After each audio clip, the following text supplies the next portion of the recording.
तू ही रे माझा मितवा या मालिकेच्या 9 डिसेंबरच्या लेटेस्ट प्रोमोमध्ये आपल्याला धमाकेदार असा एपिसोड पाहायला मिळणार आहे. प्रेक्षकांनो, आता इथे ईश्वरीचा बड्डे झालेला असतो आणि बड्डे झाल्यानंतर आता घरीच त्यांनी मस्त बुट्टा पार्टी अरेंज केलेली असते. खरं पाहायला गेलं तर आता इकडे ईश्वरीला सुद्धा बाहेर जायचं असतं आणि अर्णवला सुद्धा तिला तो घेऊन जाणार असतो. पण आता इथे बुट्टा पार्टी रंगलीच आहे, तर मस्त आपण शाब्दिक गेम खेळूयात असं ठरलेलं असतं. आणि शाब्दिक या गेममध्ये अर्णव असा म्हणत असतो की प्रेम म्हणजे ईश्वरी. तर आता खरंच प्रेक्षकांनो, इकडे इशूच्या अगोदरच अर्णवने इथे ईश्वरीला प्रपोज केला आहे का, हे सगळं काही आपल्याला या आजच्या प्रोमोमध्ये पाहायचं आहे.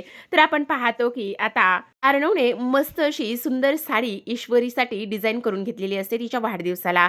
पण ती साडी मात्र खराब केलेली असते.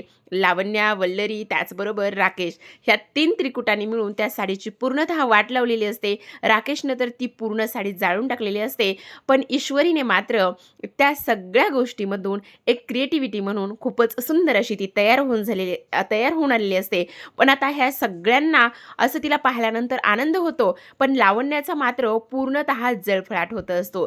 जेव्हाच ईश्वरीचं हे कमाल आणि सुंदर असं रूप पाहिल्यानंतर अर्णव तर तिथेच अर्धा घायाळ झालेला असतो, तिथेच पूर्ण फ्लॅट झालेला असतो. आता येणाऱ्या ईश्वरीकडे तो पाहतो आणि एक हात पुढे करतो. आता ईश्वरी तर आपली कधीच प्रेमात पडली आहे, त्यामुळे ती तर काय आता आपण समजू शकतो. त्यामुळे ती लगेच त्या अर्णवच्या हातामध्ये हात देते आणि दोघेजण सुद्धा पुढे येतात. आता इकडे आपली अंजली तर आहेच. अंजली आणि मामा त्यांचा कौतुक सोहळा इथे साजरा करण्यासाठी किंवा दोघांना सुद्धा काहीतरी टोचून बोलायचं, काहीतरी मजा मस्करी करायची, ते सगळं काही चालूच असतं. पण तेवढ्यातच आपल्या इशूला एक फोन येतो. इशूला आलेला असतो नमूचा फोन. नमू इकडून बोलत असते, "अगं इशू, तू माझं ऐक ना." "काय झालंय नमूताई? सगळं ठीक आहे ना?" "अगं, मला आत्ता आईचा फोन आला होता आणि आईनं आत्ता असं सांगितलंय की कुठेही कोणीही 2 दिवस घराच्या बाहेर जायचं नाही. मला सुद्धा सांगितलंय आणि तुला आणि त्याचबरोबर अर्णव जिजूला सुद्धा सांगायला सांगितलंय की तू काळजी कर आणि त्याचबरोबर त्या दोघांना सुद्धा फोन कर आणि ताबडतोब सांग की त्या दोघांना पुढील 2 दिवस बाहेर जायचं नाहीये. कारण तिच्या मनामध्ये खूप काही विचार येत आहेत आणि बाहेर जर गेलं तर काहीतरी विघ्न येऊ शकतो असं तिला वाटते." त्यामुळे आता इकडे ईश्वरीचा जो प्लॅन असतो तो इथे फ्लॉप होत असतो.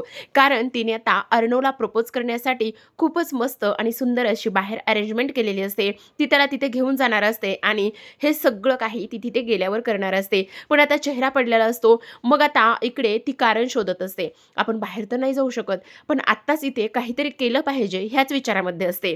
अर्णव तिला खरं तर विचारतो, "काय झालंय? मिस इंदौर, लक्ष कुठे? सगळं ठीक आहे ना? फोन कुणाचा आला होता?" त्यावरती म्हणते, "नाही, नाही, नमूताईचा आला होता. सगळं काही ठीक आहे. तुम्ही नका काळजी करू." असं म्हणून हा भाग इथेच थांबतो बरं का. पण प्रोमोमध्ये काय आहे? प्रोमोमध्ये आपली ईश्वरी आता इकडे अर्णववर चान्स मारणार असते.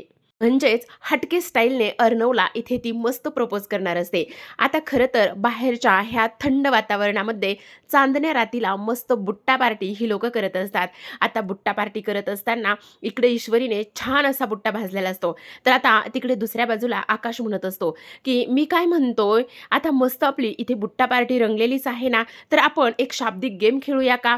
तेव्हा ईश्वरी म्हणत असते, "हो, आपण खरंच भन्नाट असा एक गेम खेळूया. एकाने दुसऱ्याला शब्द द्यायचा आणि त्यावर त्याने बोलायचं. मग पहिला शब्द मी देणार आहे अर्णव सरांना." आणि तेव्हा ती लगेच म्हणते, "अर्णव सरांसाठी शब्द आहे प्रेम." असं बोलल्यानंतर आता सगळेजणच तिच्याकडे पाहतच असतात. आता तिला तर काय बोलावं काही कळत नाही. असं जसं काही एखाद्या लहान मुलाची चोरी पकडली आणि त्यावर त्याला पकडलंय असंच इशूचं काहीसं झालेलं आहे. आता अर्णव हळूहळू उठून इथे ईश्वरीकडे येतो आणि तेव्हा तो म्हणत असतो, "काय?" त्यावर ईश्वरी म्हणते, "बोला ना, तुमचं प्रेम या शब्दावर काय म्हणणं आहे? तुमच्यासाठी प्रेम म्हणजे काय आहे?" असं म्हटल्यानंतर बापरे! आता इकडे अर्णव तर ईश्वरीकडे पाहतच असतो आणि अर्णवने ईश्वरीकडे पाहून तो म्हणत असतो, "माझ्यासाठी, माझ्यासाठी प्रेम म्हणजे?" तेव्हा ईश्वरी अगदी श्वास रोखून थांबलेली असते आणि तेव्हा पुन्हा एकदा अर्णव म्हणत असतो, "सांगू? माझ्यासाठी प्रेम म्हणजे, माझ्यासाठी प्रेम म्हणजे?" ईश्वरी असं बोलल्याबरोबर ईश्वरीच्या चेहऱ्यावर आनंद आलेला असतो. इथे बाकी सगळ्यांची तर बत्ती गुल झालेली असते. सगळ्यांना आनंद झालेला असतो. पण वल्लरीचं मात्र प्रेक्षकांनो काय होईल? त्याचबरोबर राकेश तर जळून खाक होणार आहे. हे सगळं काही त्याला समजल्यावर आणि ह्या सगळ्या गोष्टी त्याने ऐकल्यावर. तर कसा वाटतोय प्रोमो? आहे ना भन्नाट? चला मग चॅनलला सबस्क्राईब करा आणि हा प्रोमो आणि त्याचबरोबर हा रिव्ह्यू एन्जॉय करा.